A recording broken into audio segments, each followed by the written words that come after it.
There's a ton of confusion around the dark side of craps. It's got a stigma about it. People will say, you're betting with the house, or you're betting against the shooter, or you're rooting against me if I have the dice. And frankly, none of that's true. You're just betting on a number, and the number is the 7. It's the easiest number to roll. It comes out all the time. You know this for a fact. It is the mathematical best way to play. It's got the lowest house edge. The 7 is the easiest number to roll, and you've watched it yourself. You don't need math to tell you how often that number kills a roll and takes everybody's money. I think it's high time that we all settle down here and learn the nuance of playing the dark side and how it's a little more than just betting on the 7. And again, mathematically speaking, best bet in the house. But don't take my word for it. I'm going to introduce you now to Michael Shackelford, who I interviewed during the Crapsathon a few months back. Michael is one of the world's most renowned gambling experts and mathematicians. He's broken this thing down. Let's see what he has to say about betting the 7 and the dark side. A single bet would be if you had a gun to your head and could only bet one thing, then it would be the don't pass. Now, I would rather bet the don't pass and then lay the odds, but you said just one bet. Right. So if you're playing for 5 straight days, you're just going straight up don't. Now, everybody in my chat is loving that. I can tell you that right now. It's funny, the YouTube craps folks, for the most part, are don't players. Yeah, they're right. The odds are better on the don't pass than the pass by 0.01%. It's a small difference, but I think what I like about it is the payout, man. I love the 1-to-1 payout when you have the hammer, which you never get that. I mean, you got to beat the come out, obviously, but once you have it set, that's the best deal in the casino. Right. I mean, it's an extremely small difference. So I am not out there preaching bet the don't, because again, it's so small, and I think a lot of players just find it more fun to bet with the table. You get more of that contact high and feel that energy more. So, however you like to play, whichever side, that's what I would recommend. But for mathematical players who, you got to go with the don't. Right. I was figuring you were going to say that, but that was my next question was, as a mathematical player, what would you do at the casino? And you're more of a don't. Yeah, if I were playing craps, I would most likely be betting the don't. I would make a don't pass bet, lay the odds, and then I would probably make some don't come bets and lay the odds on those too. How many? It doesn't really matter. It might be depending, how, what my mood is. Right. How much do I want to bet right now? And however, I will say that if I am, say, going to a casino with a friend and he likes to bet the pass, I will probably bet that way too, just so that we're not rooting against each other. And, I think it'll be more fun for him if we're both happy at the same time. Well, there you have it from the Wizard of Odds himself. Guy's a mathematician and a gambling expert. He studies this stuff with computer modeling for a living. And if he was betting his own money, he'd be on the don't. He'd be betting the don't pass with odds, the don't come with odds. He'd embrace the dark side. And there's obvious reasons for it. That bet does carry the lowest house edge on the craps table.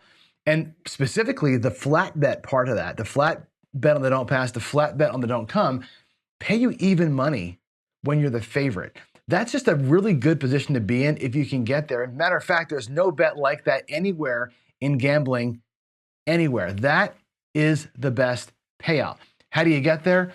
There's complexities to it. As we talked about before, there's a stigma around this style of betting. So if you're with me, let's explore it. I'm John. This is Pro Craps. Let's embrace the dark side.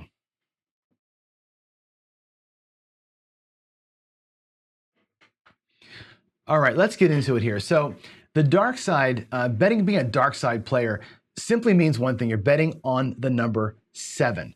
Effectively speaking, you're betting on the fact that the shooter is going to roll some box number of 4, 5, 6, 8, 9, or 10, and then not be able to roll that same number again before a 7. That's the entirety of the bet. Now, it's said, or it's shouted, or it's looked upon as you're negative. You're betting with the house, which to a certain extent can be said to be true. If everybody else is betting numbers and you're betting the 7, then yes, you're on the side that will win when they lose. However, the house is always against you. whatever number you're on, if let's say the point's a 5 and the shooter's on the 5, I'm on the don't, yeah, I'm betting against that bet winning.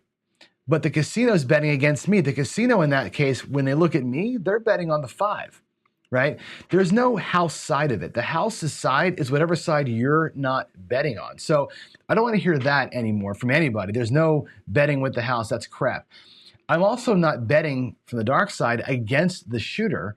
I'm just betting probability. The 7 comes all the time. You see it when you play. The 7 comes frequently, it comes fast, and it just drops everybody's money. It's unfortunate, but that's the way the game works, right? And why would you not put as much money as you could on the most likely thing to happen? To me, it's foolish not to do that. And for somebody to say I'm rooting against them, I'm not.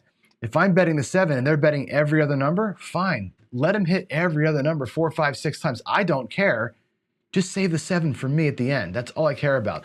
And if we think about it in that way, you don't have to have this really negative thing. And the casinos perpetuate this. You know, Greg at 555 Craps, good friend of mine, said this very eloquently once, and I want to repeat his words, which is he believes, and I agree with him, that the casinos invented this whole thing. They invented the term dark side. They perpetuate this shadowy figure of somebody who's kind of negatively impacting the table and changing the vibe. They'll call it out. If you're shooting, and I do this all the time, I shoot with my line bet being on the don't pass. What do they yell? Shooting from the don't. Let everybody know that I'm shooting from the don't. Or they'll make it known. You want odds on your don't pass? And they'll say it nice and loud so people can hear it. They want everybody to know what I'm doing or what you're doing on the dark side. Why?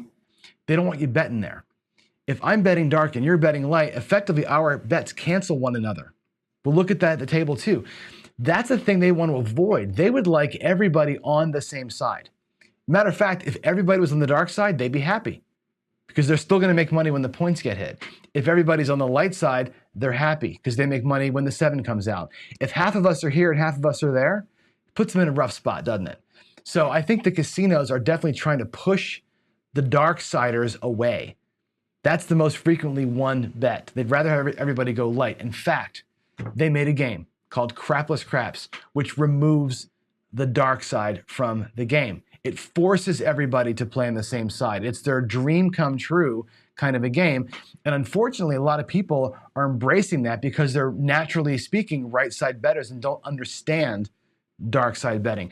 Dark side betting is not complex. As you can see here, it's a 2-phase bet. We're going to be coming out on a number. When the number gets hit, we're playing on the 7. And you can lay some odds with the 2. It's not difficult to play at all, but there's some nuance to it. So what I want to do here is run us back to the table, and we'll take a look at dark side betting and how some of the mechanics of these bets work and how the flow of a game works when you're a dark side bettor. We'll look at some of the pitfalls and some of the wins and just kind of how this whole thing works. And then we'll start breaking down and getting into new strategies in future videos. We can see really where the rubber hits the road, how we can make this thing make us more money, which is always the goal. On the dark side, if you're betting the dark side, if I'm betting here on the dark side, let's start here. Let's say you're betting the pass line and I come along and I bet the dark side. What happened to the casino in that situation? What happens here is we just hedged them. The casino stands to make no money here. I mean, again, if the 12 comes, they'll make some money. But everything else is a tie for them. They don't like this. They don't like this. And the fact that this bet wins when this player loses on their on their point bet, they feel like that pits us against one another. And I got to tell you, there's no question that they perpetuate that. There's no question that the dealers will yell out, shooting from the don't. Have you ever heard that before at a table? Shooting from the don't? Let everybody know that you're an asshole and you're shooting from the don't pass line. There's a reason they do that because they don't want this situation. My casino won't even let me do that. I can't do a do we don't at all. But if you have 2 people playing and they're here and here, we've hedged them, right? Why do you think crapless craps is a thing? It eliminates this altogether. You can't even bet the dark side on the crapless craps table. They put everybody on one side. So the casino does pick sides, but what side are they on? If you're here On this bet, there's nobody on the pass line. The house, what is the house betting on? The house is betting on the point. You're not betting with the 7 is not the house's number. The house's number is whatever number you're not betting on. And if the point was a 9, the house is now on the 9 for me on this bet here. You're not betting with the house. The house is always betting whatever you're not betting. Whatever makes you lose is what the house is on. So remember that at all times. If you ever hear somebody say, or you find yourself wanting to say, I'm betting with the house, that's BS. That's not what's happening. The house is against you no matter what you're doing. And again, this situation here, 2 different players, they don't like that. They'd rather have everybody be here or everybody be here. They don't really care which side you pick. If everybody picks a side, they're going to be a happy camper. But that is the way it works, right? So here we are in this world where we're on the don't, and oftentimes the other players are kind of, what the word you want to use, they're predisposed to be, I guess, anti-you, which I think is unfortunate. So let's talk about the mechanics of the don't. And I want to, before we do that, I've given you this lecture before, and I want to make sure that we talk about it. This number here, and I'll use the big dice because they're easy to manipulate. This is the number that the don't pass is all about. Now, as a place better, you can bet all the numbers. You can bet the 4, the 5, the 8, the 9, the 10, whatever, right? All the numbers with proper amounts, obviously. And you're picking what you want to win on. And really, you have all these extra ones. You can win on everything, right? Whatever number of combinations that is, 20 combinations. You can win on multiple ways you can win. With the don't pass bet, you can only win when one number rolls, and that's the 7. So the don't pass bet is, or anything dark side really, you're all your eggs are in one basket. You're in on the 7 only, which means the difference to me is this: if I'm on the right side, if I'm betting box numbers here, this number can take all of your money. Okay, when you're on the dark side, yeah, one number can take all of your money, but I could spread this 7 play out. We'll talk about how to spread this number out here in a little bit. You can make it so you don't lose all your money on one roll of the dice, whereas on the right side, that happens quite a bit. So the thing of it is this, and I think this is interesting. The 7, as you probably know, can roll 6 ways. The 6 or the 8 each can roll 5 ways. There's not a ton of difference there. There's difference, but it's not an amazing difference, right? 5 out of 36 versus 6 out of 36 is not like, it's not climbing Mount Everest. They're pretty close together. So why, right, chat here. Because of that, I want to talk about why that's a bigger deal than it sounds like, okay? 5 out of 6 here for the 8, let's take the 8 for example, versus 6 out of 36 here for this one. The difference is the way the dice work. This is a mechanical thing, and I'm glad that Garrison's here to talk with us about this, because one of the ways that, when I first learned craps, I knew that. I think most of you know this, right? There are 6 ways to roll a 7. One of the things that I saw in the very first video that John Patrick put out back in the 80s about craps was the way the 7 manifests itself. And the way the 7 comes up is simply this. No matter what this die ends up on, if it's a 1, this die here always has the match to make it, no matter what. All 5 sides of this die have the match on the other die for it. So you have 100% chance after the first dice stops rolling that the second die is going to have its match to make a 7. On numbers like the 6, if the 6 were to be the face-up die, there's no way to roll a 6. If the 6 rolls up, or if the 5 rolls up, there's no way to roll a 5 or a 4. So the dice are configured in such a way that no matter what, a 7 can come on every single roll. Not every other number works that way. It's not that there's 6 ways to roll it, it's how they get rolled. And the possibility that that number is always going to be possible. And that's where the power of the 7 comes from. It's not the number of times that it can be rolled, which is 6 out of 36. It's the way the dice work. And that's why it's such a beast to beat up in here. This is why it comes so often. Okay, and I want you to remember that. That's the most important lesson of all here, is that. Knowing that, I think, out of the gate is a big piece of it. So we'll put those up here just to kind of keep them in view. But remember that piece of it, right? The 7 is easy to roll because you can always match up, and we can't lose sight of that. Now, as far as ways to play the 7, there are a number of ways to play on this thing. Now, the first one, and 2 of these bets work. I'm going to pull the pass line bets down just to get them out of the way here. 2 of these bets work kind of the same. The pass line, or the don't pass, and the don't come. They work essentially the same. It's a matter of when the bets are hot. So when the puck is off, as we know, when the puck is off, there's not a point established. The shooter has just gotten the dice and they're going to roll some number. And what they're trying to do, the goal of craps, the goal of any shooter, roll one of these 6-box numbers, roll it again. That's the whole thing, right? Roll a number and repeat yourself. This bet is just saying, I don't think you can do it. I'm on the don't pass saying, I think you can roll a number. I do not think you can do it a second time. That's the entirety of this bet right here. This bet is only activated when this puck is off the first time. As the shooter's trying to find their number, if they roll a 2 or a 3, we win in here. They roll a 12, you'll see the 12 is barred. That means it's tied. Nothing happens. They roll a 7 or an 11 while the puck is off. This bet loses. It's the opposite of the pass line. Phase 1, this is a 2-phase bet. So in phase 1, we're trying to get the puck to be on some number. Doesn't matter what the number is. You got to survive that first roll. You got to survive the 7 or 11 on that come out roll to get the puck to a number. Let's say it moves to the 9. Now what happens? This bet now becomes a bet on the 7. We say on the 7 versus the 9, which means if the shooter rolls their 9 again before the 7, you'll lose the bet. Now you're betting against the shooter, so to speak. You're getting against the number. Now, again, I say you're betting against the shooter. And this is where I think some of these table fights happen, right? Is you're betting against me, or people think whatever your bet is on has zero impact on the person shooting. Whatever you're rooting for has zero impact on the shooter shooting. That person's got the dice. They're going to do what they're going to do. He's going to throw them how he throws them, and you're going to get a 7 or not. You're betting on a number or an outcome, not a human. And I think that that's hard for a lot of people to realize and remember that that's what's going on here. We're betting on a number, not a person. So once we're on a number like this bet now, to me, best bet in the house. And I don't care what anybody says. This is the best bet in the house right now.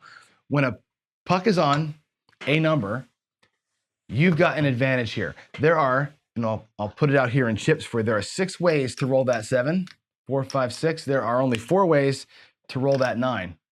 Okay, you are a 6-4, 3-2 advantage over that number. Okay, that is, I don't know, that's the Chiefs playing the Jaguars in football, right? That's you're not quite to the Jaguars playing college football team, but you're here. This is a pretty stout advantage. There's nowhere in a casino that you get paid even money. That bet would pay even money if it wins when you have the advantage. Never happens. You'll never get the Super Bowl and be able to bet the favorite in the Super Bowl and get even money on the favorite unless you're buying down the points, right? They just don't do that. This is the best bet in the house right here, right now. That's what you want. Now, you can augment this bet. Once it's here, you can augment the bet by laying odds on it. So the second phase of this bet is twofold, right? There's 2 parts to the second phase. Phase 1, puck is off, we get to a number.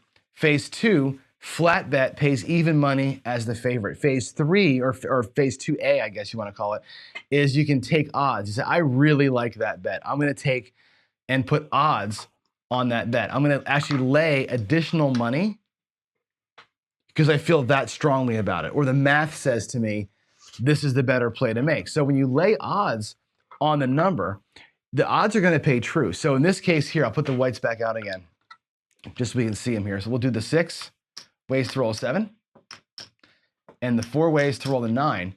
So the odds here are this. You have a 6-4 or a 3-2 advantage over this bet. The odds, when you lay them, they pay you in reverse. They're going to pay you 2-3. So here we've got $30 in odds. You'll get paid 2-3 or 20 for 30, 20 to 30. So think of it in reverse here. So you can lay odds up to, and if you see, you'll hear the terms a 3, 4, 5 times table. And on the dark side, the odds work in reverse, obviously. You're getting paid, you're laying more to win less. The typical way that they teach this to you is you can lay up to 6 times. So if I have 25, I can lay 1/5. I'll put that out as 1/5. I can lay 6 times whatever my flat bet is. I can lay up to 6 times odds on the flat bet. And the reason for that is 6 times odds ends up working out to paying 3, 4, 5 in earnings. So if you look at this bet here, 100, 150 on the 9. Remember, you're going to get paid 2 to 3. 150 pays 100 in odds, which just so happens to be 4 out of 6. So 6x on the don't pass, 6x odds always pays you down to the true odds, right? So 6x, you can win, rather 6x pays you down to 3, 4, 5 is the way that works out. And on the right side of the table, it works the exact opposite of that. So on the 5 and 9, when you lay 150, you win 100. On the 4 and 10, which only can roll 3 ways, that same 150 pays you 75. I'll pay it out of the bank here. I pay 75, and again, 3 times odds. If you're on the 6 and 8, or the 5 and 9, it's 4 times odds. Your payment is 4 times your flat bet.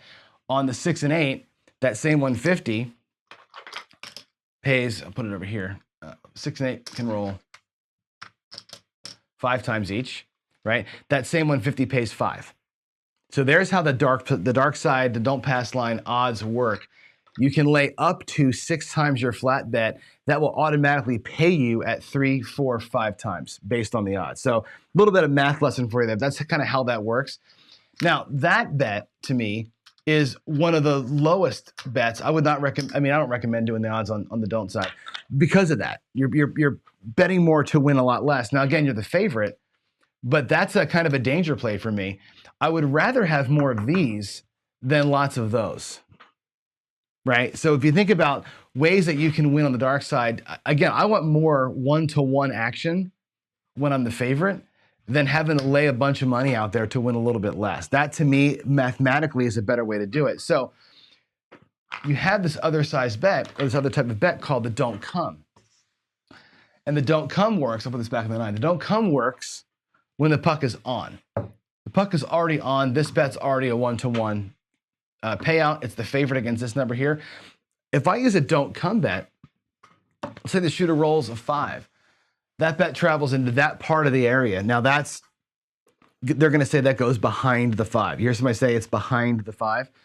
Now what I've got is 2 bets that are both one-to-one, flat payouts. They're both the favorite. Both bets are the favorite to win here. So we're going to get paid here and here on a 7. That's ideal. And notice too that I put myself in a position when I've done a don't come bet that I cannot lose both bets with one roll of the dice. So one of the cool things about playing with the 7 is that if you spread your action out a little bit, like I'm doing here, you can't lose all of your money on one roll. Whereas the pass or the place bet player who's here can lose both bets when the 7 comes. He can lose everything on one roll of the dice. You, as a don't pass player, cannot. If you spread your money out, you're safe over multiple rolls, which is really kind of cool. And that's a powerful piece of this that I think it's not talked about enough when you talk about the don't pass side.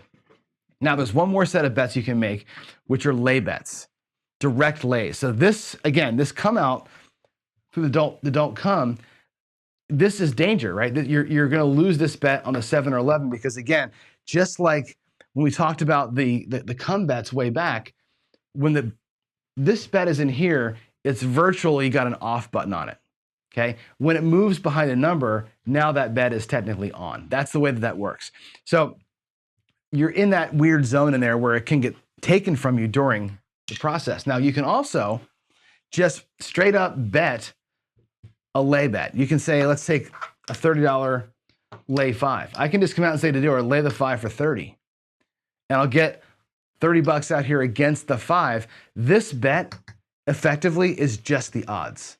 So this is only going to pay $20. You're laying 30 to win 20. You're not getting the flat bet. You're only getting the odds piece. So your math here is not great. The math you're getting here is you're betting on the 7, obviously. You got to bypass this. You didn't have to fight the 7. So because you didn't have to fight the 7, all you get to do is basically lay odds. So that's a weaker bet, but it lets you kind of get past the danger zone. And this is another way to kind of pick your number. I want to be no 4. I want to get $150 on no 4. And that's it. You're going to bet the don't. And when you do a lay bet, that's your terminology. You're going to bet an amount on the no 4, no 5, no 9, whatever it's going to be. You're still the favorite to win the bet, but you're going to get paid the favorite odds here. You're not going to get the 1-to-1. And that's the downside to doing the direct lays is that. But it's a tool that you've got in your belt to get action on the 7.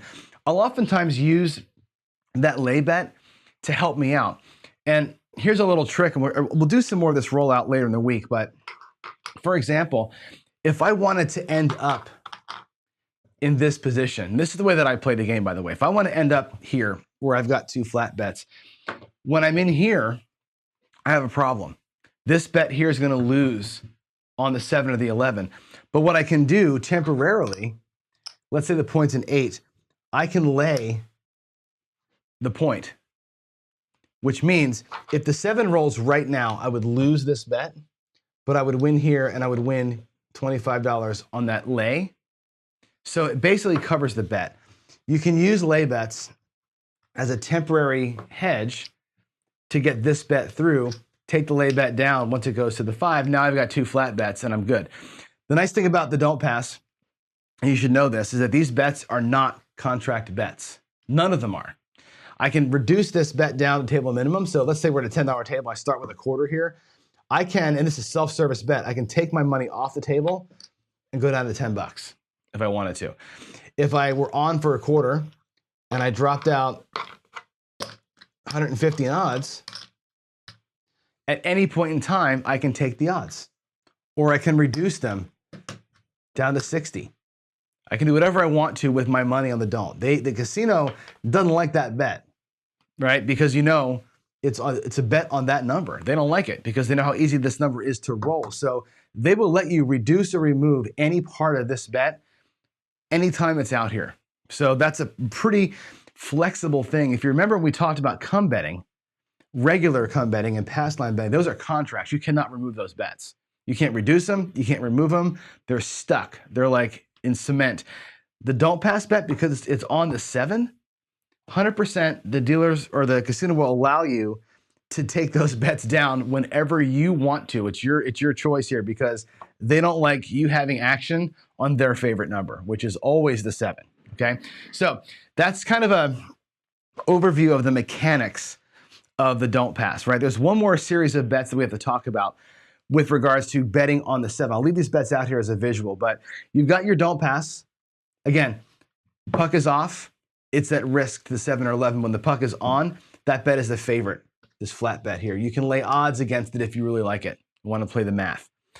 Don't come works the exact same way, but the don't come works when the puck is on, and it's a separate little individual game that's going on here. You can do a direct lay of odds. Now, finally, what you can do is hop the 7. And a hop bet, there's 2 ways to hop the 7s in most tables, okay? A hop bet is simply put, it's a 1-roll bet. It's a 1-roll bet. So you can bet the ace deuce if you want to. That's a hop bet. We're going to hop the 7s. I'm actually going to zoom my table out here for you so you can see the hopping area. So if I zoom out a little bit, you can see I don't have a hop bet on my layout. What I've got is a kind of a basic layout here. So I've got this bet called the any 7. Every casino has an any 7 bet. It's one of the worst bets in the casino, the way that this thing pays out.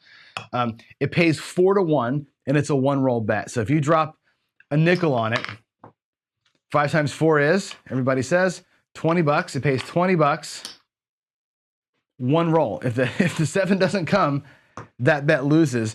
It's no different than the horn bets, but it just pays awful. It pays 4-to-1 on a 6-to-1 favorite. That's a terrible bet. They also have what's called the hopping 7s, or a hop bet. A hop bet lets you typically place a bet on any combination of a number. So, for example, the 7 can roll. I'll show you the 3 combinations of a 7, the 3 core combinations anyway.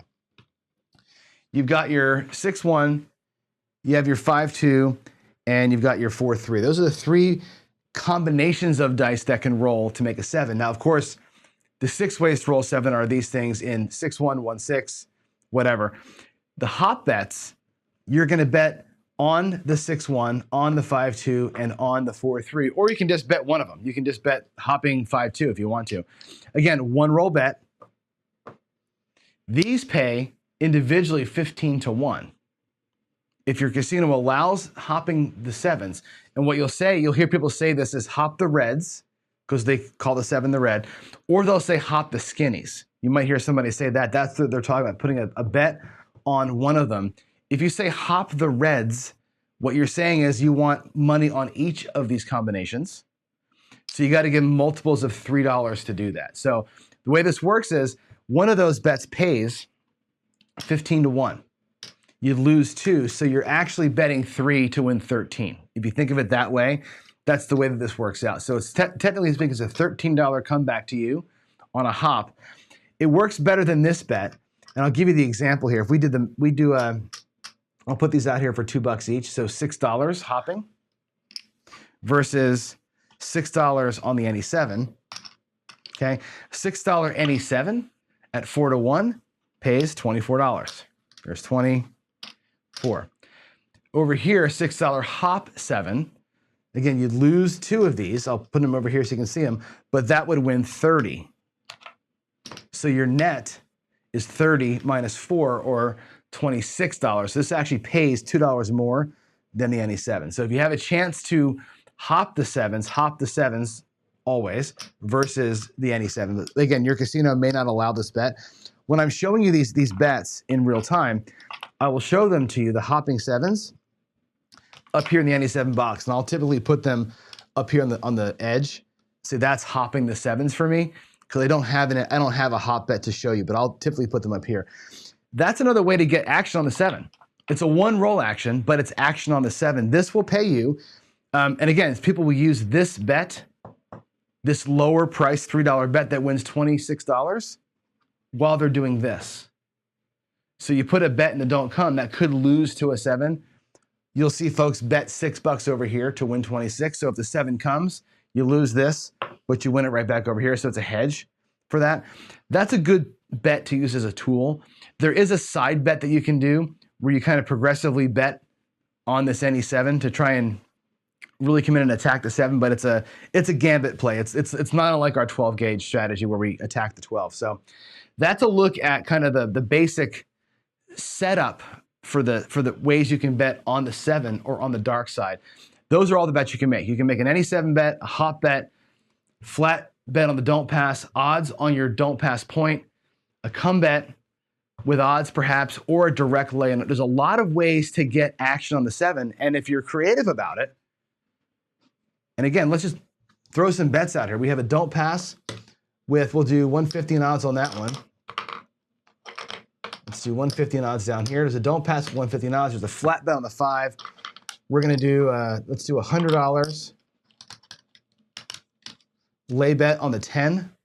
And when you do this, you have to pay what's called a commission. When you do a direct lay, I forgot to mention, they'll make you pay a commission on this bet. Depends on the casino when you pay it. You might pay it ahead of time or when you lose, but you pay the commission on what you're gonna win. So $100 lay 10 wins 50, and your commission on that's gonna be either $2 or $3, depending on the casino, how they round up or round down. So you're gonna pay a little bit you're paying 5% of your win. All these bets are valid. You've got hopping bets here, you've got the any 7 here, you got your don't pass with odds, a flat don't come, and a lay bet. A lot of ways to get action on the 7, and right now, worst possible scenario for us right now is rolling 8. You lose that one bet, but you lose these 2. But these up in here are still active. One roll does not take your entire bankroll, which is one thing I love about the 7 and the way that we spread money across the table with the 7. So from a theoretical standpoint, I think the dark side's got a lot of nuance to it. Whereas the place bettors are just putting money out here and hoping for repeats and just press, whatever. The 7's got some nuance to it. Your still win condition is still one number. You have a one number win condition, which is the 7. But your loss conditions have been spread out a little bit. When the 7 does come in and you're in a spot like this, you can really stand to bring back a bunch of money to your rack. So that's a good overview there of how the 7 works and the kind of basics of the dark side. So let's go ahead and do a quick little roll here. I got a little bit of time. Let me clean this up a little bit. We'll roll it out. I'll show you a couple of the options here in real time as we go. And I'll just show you kind of like the way that I play this out. I'll do it like maybe 2 or 3 times here. We'll do it like this. Short bankroll here, but I'll show you kind of the way that I like to play it out, which is going to be a don't pass with 1 don't come bet. And that's kind of the way that I like to do it. So here we go. Let's roll her out. I'll get rid of these. Well, we'll leave this in here. It's a nice decoration for us. We'll go with the red dice today. I'll give you some mechanics here. The puck is going to be off. Now, if I wanted to, I won't, but this is a time where you would bet the hops. You could hop the 7 for $6 right here to save that bet. Now I'll do it, right? Let's do it. Let's say a 7 were to roll. Or let's say not. Let's say that we got a 10 as our point. These lose. Here's the math. These bets lose. There's $6 that you've lost, but this bet is safe. That bet is no longer a quarter though. That bet now is not 25 bucks. That bet now is $19 because you lost $6 to get it there. So it's only a $19 bet. It's still a good bet against whatever. You're still the favorite. You're just not getting the pure 1-to-1 action on it. So all right, that's the basic maneuvers and bets that make up a dark side play, but it's not really a strategy yet. Our next task here is to really put those bets together in ways that make sense from a leveling standpoint, from an ordering standpoint, from an exposure standpoint, in a way that we can play the dark side safely, but also ratchet up those profits. So now we look at strategy building and strategy play from the dark side. I'll catch you all in the next video. We're going to take a look deep at some strategy building and ways to play the dark side. I'm John. This is Pro Craps. Hit that subscribe button on the way out, and we'll see you in the next one.